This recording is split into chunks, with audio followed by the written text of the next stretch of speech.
चित्रा जब सर्वाइवल का बात आती है ना बीच में तो कुछ और नहीं दिखता. I, Natasha Asghar, do swear that I will be the faithful and bear true allegiance to Her Majesty Queen Elizabeth, her heirs and successors, according to law, so help me God. From being a TV presenter and a radio host to becoming the first woman of color ever elected to the Welsh Parliament, she isn't just making history, she's rewriting it. आपने उतने difficult time में भी, how did you retain your mental kind of like, the strength? What kept you going? See, like, I don't wish the death of a parent on anybody. It's the worst time in anyone's life. And जो गुजरते हैं ना उनको पता है कि कितना बुरा वक्त होता है अपने लिए. So who inspired you the most and why? My dad. Okay. Only because his strength, resilience and courage has made me who I am today. One song which you want to listen to uplift yourself. Anything with Shah Rukh Khan in it. Literally, I'm that easy. Anything with Shah Rukh Khan will just uplift me. Right. So. London or Cardiff? What? Worst question ever for me, by the way.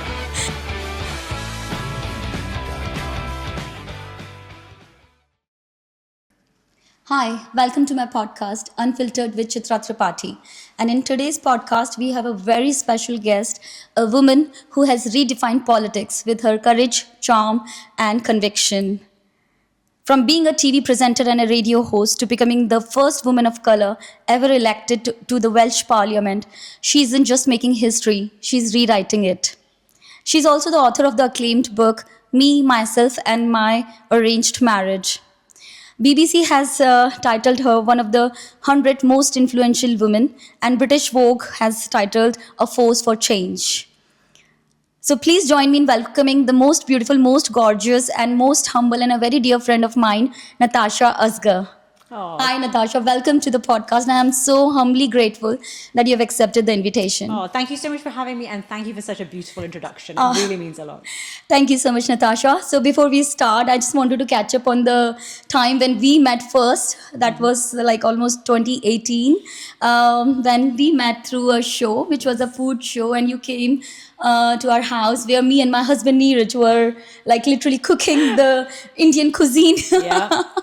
So that was the time, but look where the time has flown, and you have come so far, and we are so proud of you, of your achievements, and you're such an inspiration to all the community out there, ethnic minority community, and I just wanted to take this as an opportunity to talk about you, to talk about your story, totally unfiltered, so that people like us, or audience who are listening to this, also get the inspiration and keep going in their lives. Absolutely. So let's start off with your childhood. Like, how was your childhood growing up in Newport, I believe, in Wales? And also, there was another added question I wanted to ask. Even though the childhood was there, but how did you manage the identity as like being ethnic minority along with the British? Okay. Yeah. Very good questions. Okay.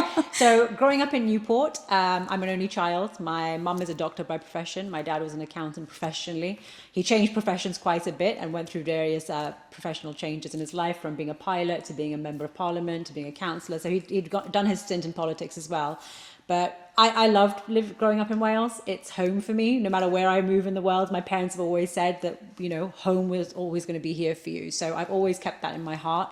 And there weren't very many people from an ethnic minority background when I was growing up. The areas we lived in, we were probably the only family with the skin color that you and I have. So we were really lucky. We had great neighbors. I grew up in a really great community. Everyone was really welcoming to us. When it comes to identity, my parents were quite traditional.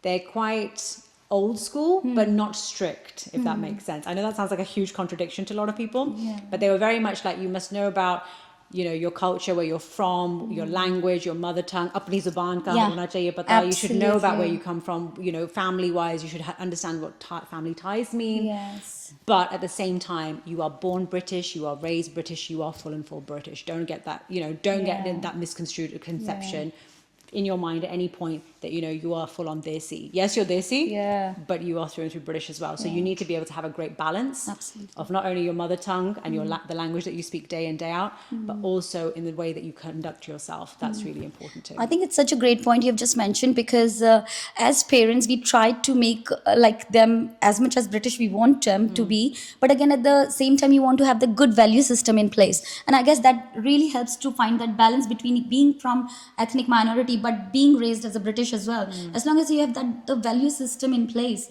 you are easily able to thrive on, even be a better version of yourself. Definitely. Great. So now moving on to the broadcasting career. I know you've been like a TV presenter and a radio host for a really long time. How did you manage and what made you to move into politics from there?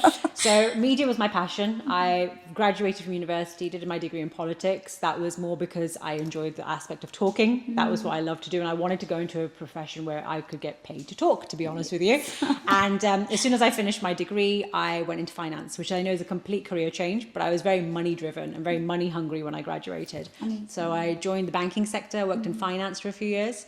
And then after a few years of making a lot of money, I got bored, decided I wanted a career change. So then I thought, okay, now I can do the media thing, as they say. Didn't know what the thing was, but I took a chance, left my job, didn't have any planners per se, but I just knew that I was going to somehow make it. Went through 6 months of struggle, and I did loads of Asian media work at that point. I was very lucky to get dribs and drabs freelance work here and there. Worked with a number of channels.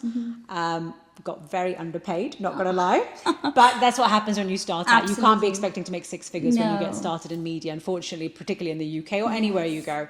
So I worked from the ground up, worked in radio, worked in TV, worked for a magazine as well. I was an agony aunt on my radio show. So I thoroughly enjoyed that element of it, helping people with their love lives and everything else under the sun. After that, an opportunity came about to do an audition for a chat show that was being created in the UK. A friend recommended me to go for the audition. I went, I got it. And then I was the face of Z Companion for, a good few years, actually, to be fair. So I worked with Z. And then after a few years, I decided to have another career change. I got offered a job with a channel called Colours. And the show was going to people's houses from an ethnic minority background, whether they be Indian, Pakistani, Bangladeshi, doesn't matter. But we go to their house and they cook their signature dishes for us. Loved doing it, got incredibly fat from doing it because everyone was making such amazing dishes for us. We were just eating them non-stop. And then after about a year or so, I got headhunted by a shopping channel, which a lot of people know of, called QVC. I then left and joined QVC. During QVC, COVID kicked in. And during that time, I experienced a personal tragedy. My dad sadly passed away from a sudden heart attack. And being an only child, then I had to rejig my whole life because my mum, who's had a lot of health issues and has had them since my childhood, she needed me more than anything. So I set my career to the side and I went home. I then joined a PR firm and I was very lucky. They were an amazing company to work for. I thoroughly have a lot of time for them. So we were all remote working in those days. So my job was to create ads, UK government ads for all the Desi channels that you can possibly imagine under the sun, as well as non-Desi, so the African channels that we see on Sky or cable. They were all given a contract, or we were given a contract to create ads for their channels to go out with the UK government messaging. So you probably remember, wash your hands, wear a mask, maintain your distance. That was the first wave. The second wave of ads we did was make sure you get the vaccine. And the third wave was the second vaccine is here, go and get your vaccine. So these three chain of ads were under me. And I thoroughly enjoyed doing them, working with different networks, people who I'd worked with in a different capacity. I was now responsible for creating those ads that people were seeing on TV. So I was doing that, and along the way, the election came about. So my dad was a member of the Welsh Parliament, first ethnic minority member ever elected. And when he passed away, his seat obviously became vacant. The election was the following year, and lots of his colleagues, family, friends, everyone said, you should give it a go. I'd stood previously for 5 elections. I'd stood for 2 parliamentary, so Westminster, 2 Welsh Assembly, now they call it the Welsh Parliament, and then 1 European Parliament. So after fighting 5 elections, I was like, I am done. I don't want to do this. I hate this. This is really soul destroying. Why am I doing this just to lose? And then a few friends said to me, look, give it one last go, see what happens. What have you got to lose? Absolutely. So I thought, you know what, let me do this. And it was really difficult because I'm so used to campaigning by knocking on people's doors Yes. and hounding them saying, please give me your vote. But this time, because of COVID, we couldn't do any of that. So I was really limited in what I could do. But I fought it, won it, and here I am. Absolutely amazing story and really inspiring, Natasha. And I guess perhaps from listening to what you just said, it's the persistence, like, you know, that you kept on going even regardless of the failures you were facing. And that's another question which I wanted to ask, कि आपने उतने difficult time में भी, how did you retain your mental kind of like, you know, the strength? What kept you going? Chitra, जब survival का बात आती है ना बीच में, तो कुछ और नहीं दिखता. जब ऐसी लाइफ में, I don't wish the death of a parent on anybody. It's the worst time in anyone's life. And जो गुजरते हैं ना, उनको पता है कि कितना बुरा वक्त होता है अपने लिए, अपनी लाइफ के लिए. क्योंकि मेरे डैड मेरे बेस्ट फ्रेंड थे, मेरे सब कुछ थे. और उनके बिना जो मेरे अंदर जो कहते हैं सुराख है, जो मेरे अंदर वो चीज़ है which is missing, वो किसी चीज़ से नहीं भर रही. And it's very hard. लेकिन मेरी एक चीज़ है, and he always used to say to me, goes, when you go through a hardship, जब भी लाइफ में कोई ऐसा मुश्किल वक्त आता है, तो अपने आप को अपने काम में फेंको.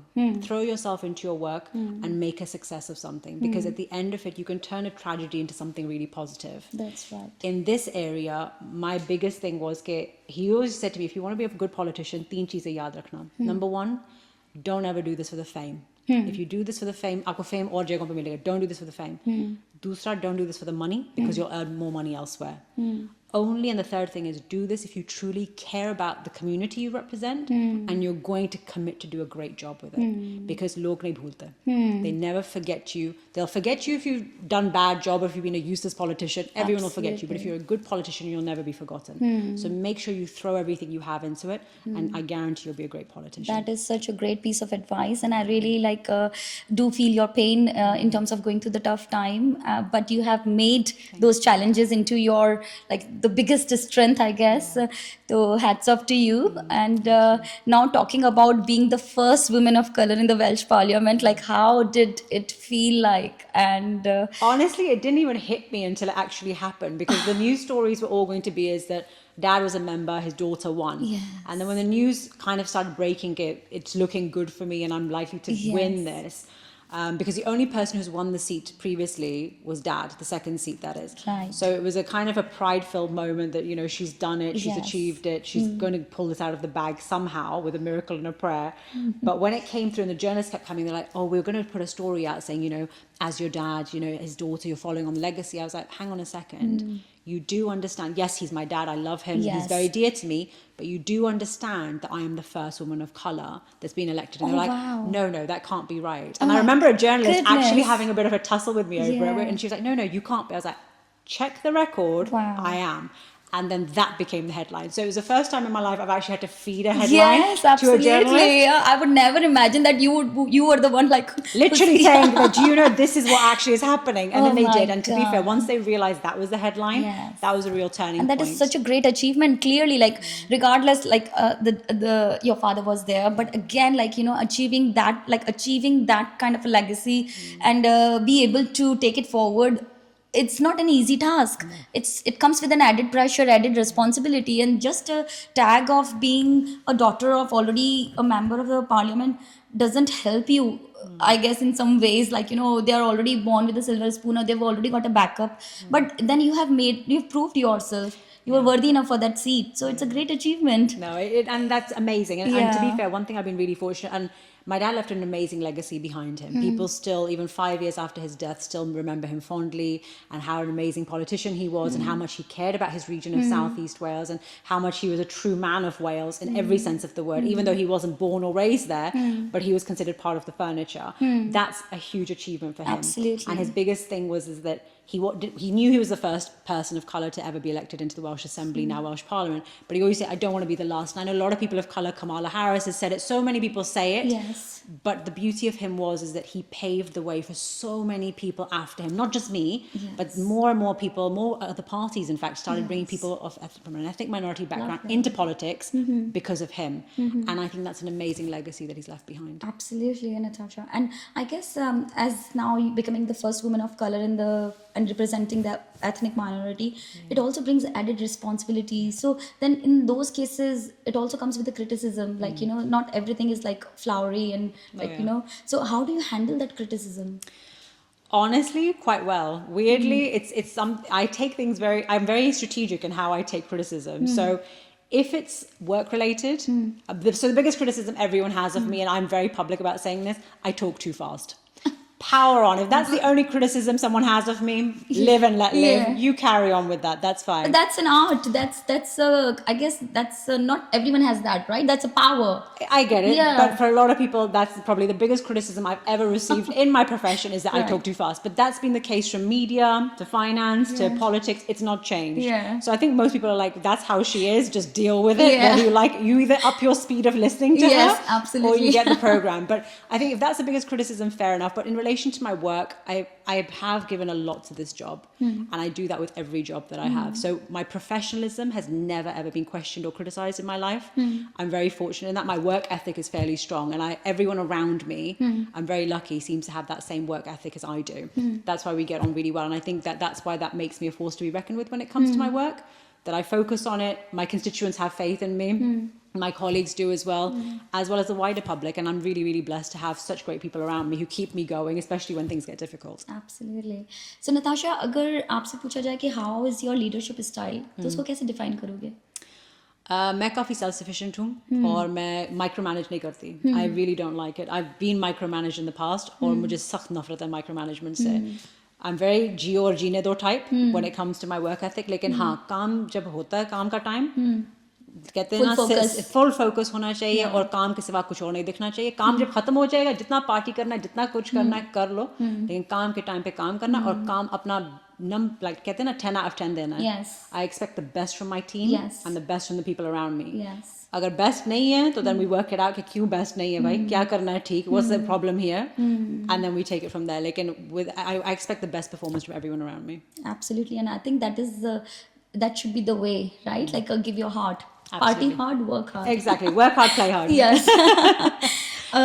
So now, if a woman or maybe let's say a teenage girl comes up to you and says like, I want to get into politics, please advise me. What should I do? Or ये सवाल जितनी दफा मुझसे पूछा गया ना, if I had a pound, I would be a very rich woman by now. No, honestly, one thing I'm huge advocate for, जो मैं हर एक लड़की से कहती हूँ, औरत से कहती हूँ, in fact मर्दों और लड़कों से भी कहती हूँ as well. Please do work experience. It's such a underrated thing that people should be doing. कि जिस profession में आपको कहीं लगाव है, if you want to do something or you think I want to be a politician, get work experience with that politician.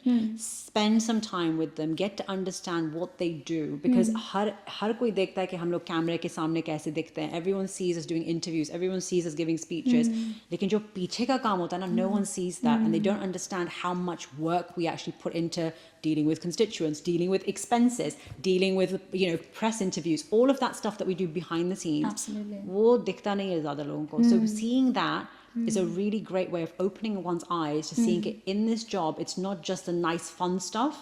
There's also a lot of hard work. They don't see us cutting and slicing our fingers when we're going leafleting and knocking on doors saying, please give us a vote. We really need your support for this election. वो नहीं दिखता. But when you do that work experience, it builds a solid foundation. You build a great network. You're able to understand what paths there for you. And it also gives you the chance of realizing it's not for me. Yes, absolutely. Because just as much as it can be for you, you think to yourself, actually, you know what? Natasha works way too many hours. I don't want to do those hours. Whatever the case may be and whatever your circumstances are, it's great to know your likes and dislikes from the outset so you don't waste time doing or following a career path that wasn't meant for you. Absolutely. I guess that's such a good exposure for someone just to try it out first to decide whether ये career उनके लिए है भी या नहीं भी. And now coming to the next question is, if you have to change one policy, what would that be? In Wales or just generally everywhere? I would say in general, because your spectrum is wide. Yeah, it is. So I wouldn't want to confine it to Wales. Okay, so so I'm going to split the question. So if I could in Wales, I would 100% rescind this ghastly 20-mile-per-hour policy, which has killed the economy. Yeah. Everyone despises it, and whilst everyone tells me road safety is improving, Yes. people are dying on higher speed limits. So in Wales, I would do that. Rest of the United Kingdom, I think my focus would be on the economy, because I grew up with this view that money makes the world go around. Absolutely. Right? Whether that's health, whether that's education, whether that's your roads, whether that's healthcare, whatever. Healthcare, social care.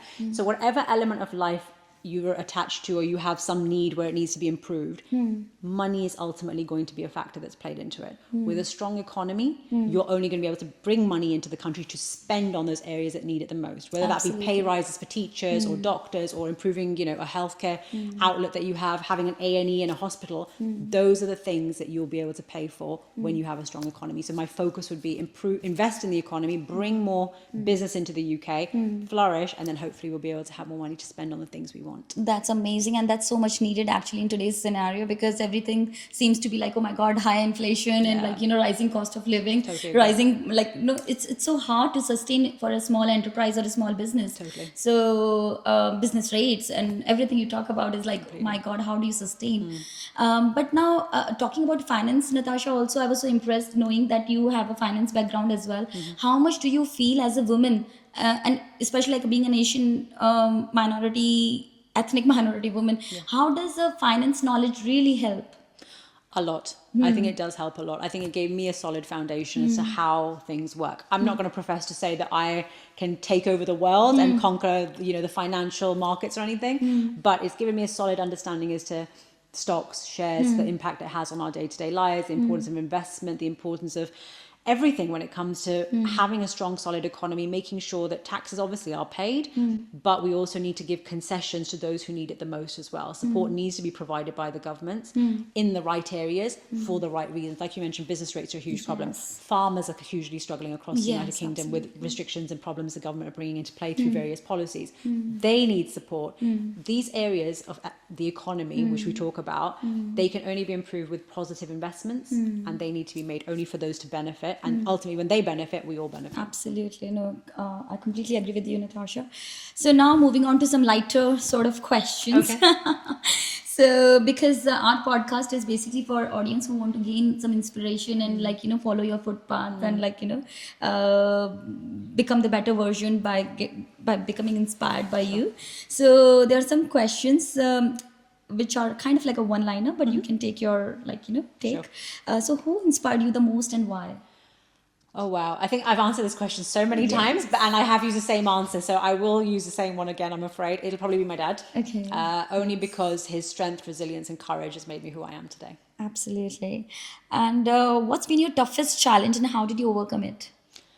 Oof, Chitra, itne sare tough challenges. Every day is a new challenge. Honestly, okay, you want to know from a professional element or a personal element? I guess both would be nice.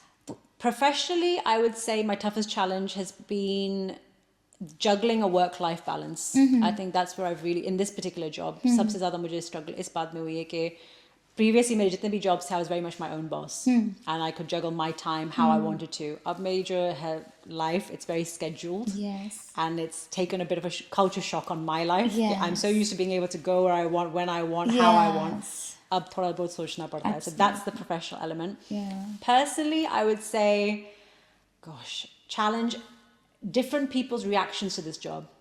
I think that's been a change for me. Because in my previous jobs, everyone was like, yeah, you're in media, you're in finance. That was more glamorous. It's normal. But at this job, a lot of people have seen it as a bit of an abnormal kind of job. Agar main doctor hoti, dentist hoti, ya teacher hoti, everyone would be like, yeah, that falls fine. in the norm, yeah. It falls in the norm. Like in QK, this is out of a lot of people's remit of a typical DC job.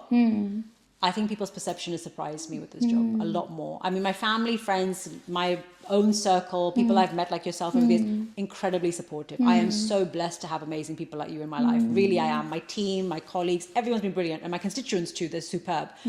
But I think some people outside in the wider community are a bit like, ये क्यों कर रही हो? Oh, Time that's- क्यों बर्बाद कर रही हो? Oh Like, my that's God. the mentality that I'm finding a little bit hard to Maybe they are understand. just so jealous of like the progress you've achieved. I don't know and- about jealousy yeah. even. I just think it's just a mindset. Mindset If it's too. not the typical or it's not what you deem normal, Yes. then for you it's abnormal. And I think that's a Yes. really wrong attitude to have. Absolutely, absolutely. And you're creating paths for so many new people. So clearly, like, it's something which needs to, like, feels inspiring to others.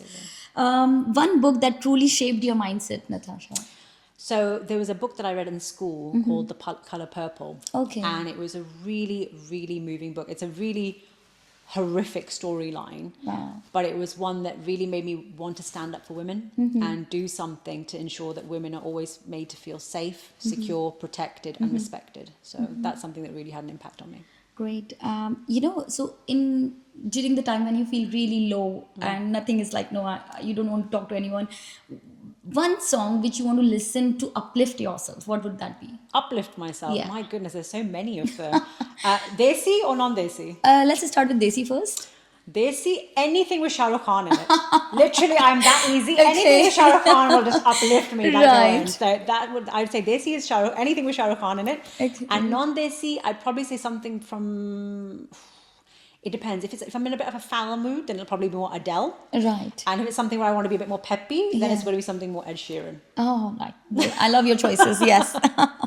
Okay, your power food. My mum's biryani. Oh, really? Done. Wow. That's it. And your mantra or the motivation which you keep, like, remind yourself, like, during the tough times. Failure is not an option. Right. Good. No plan B. No, in life, no, I believe, no. In life, you always have a plan A, plan B, plan C. That is the family mantra. Right. But in my life, the way I go, I'm like, failure is not an option. Okay. Right. What makes truly a great leader? Wow. Great question. You probably stumped me with that one. Okay, what makes a great leader? Someone who is compassionate, intelligent, understanding, and is worldly. That's a very good answer. So now we will start off with some rapid fire questions. Okay. So I'm pretty sure you must have gone through like 100 million times. Done a fair few over Yes. time, but let's see. So it will be an easy walk for you. Tea or coffee or something stronger? Actually, iced coffee. Oh, really? Yes, I like to be a bit different, so I go for iced coffee. Even Wow. when it's freezing cold, I will have a glass of iced coffee. Everyone thinks I've gone mad, but I just love the stuff. That's a bit of a desiness in there because when it comes to coffee, you'll be like, okay, cold coffee. That's it. So London or Cardiff? Oh God, one worst question ever for me, by the way. Okay, so home for me is always going to be Wales, no doubt. Yeah. But my heart will always be in London because that's where my dad is, my friends are there, my family's there. So Yes. I'm very much torn somewhere in between the middle of the M4. Great. Heels or sneakers? Today is sneakers day, but in a work day, it's full on heels. Full on heels, Full yes. on heels at work. I've seen few podcasts with like Yeah. you were like in the heels. Bollywood or BBC binge? Bollywood. Morning ritual? Throw myself out of bed. I'm not a morning person at all. Honestly, Okay. I struggle. And my team knows this. They have like a running joke because I wake up very late, but I work late. Right. So people will get emails from me at like midnight, 11 o'clock. It is 100% legitimately me. Right. But it's only because I have that work That cycle pattern in of- my, yeah. that cycle hasn't changed, unfortunately. So Yeah. work, oh my gosh, morning, what do I do in the morning? I suppose just wake up, do my makeup and go. I Yeah. don't really have any rituals, I'm afraid. Right. Your power color, which really boosts your confidence. Oh, really? Yeah, wow. red is my colour. And that suits you a lot. Thank you. One thing that's always in your handbag apart from your mobile and keys. In my hand, mobile keys, probably my cards, my debit cards, because I'm often a big spender whenever I'm going out. So I will always Okay. carry my cards with me. Okay. And if there's one day you could spend with any of the global leader, who would that be? Living or passed away? Both are actually. Oh, wow. So I've always said that if I could have like dinner with someone, spend time with someone, it would be Princess Diana. Oh, wow. I think she was just a remarkable human being in every sense of the word. So I would love to sit with her. So she'd probably be a past. Present, I would probably really like to sit down with just and people are probably going to go crazy when I say this, but only to try and understand how his brain works, and that is Donald Trump. Oh my goodness. Yeah, That's not for any other reason. Yes. Honestly, it's only because, I mean, Yeah. you watch him on TV, you see him blasting everyone on Yes. Twitter or X or whatever, and you see him on these press interviews, but I just want to see, like, is this real? Is or is this this just for like put real? on for like the camera? It's like, I just want to Yes. see what he's like in a normal setting. Yes, like is he for real? Like Honestly, does that's he really mean that? Does he? Yeah. Or is this just him, or is he doing this for show? Yes. Like, what's the real Donald That Trump? would That's be what fun. I'd like to see. That would be fun, and I really wish this wish comes true. I'll come back and report to you how it went. Yeah. We can do another podcast on Done. that. Okay, now finish the line. My unfiltered side comes out when? I'm with friends. Nice. Yeah. That's a really nice one. Great. I guess we have pretty much finished, Natasha. Thank you so my much gosh, for that went by so quickly. Yes, actually, and I thoroughly enjoyed. And Likewise. thank you so much for coming and accepting the invitation. And we can't be more grateful for having you here. And I'm pretty sure, आपको सुन के आज there are so many viewers out there who must have been inspired by your story and must be like telling their kids and young girls that. Nothing is like can bound you. You should just go with what you believe in, and success will follow. 100%. But thank you so much, Natasha, again, and it's always a pleasure. Oh, Chitra, thank you so much for having me. Honestly, I wish you all the success in the world with Unfiltered. I think you're going to do an amazing job. Keep at it. And I assure you the sky's the limit for you as well as for your viewers as well. Thank you so much.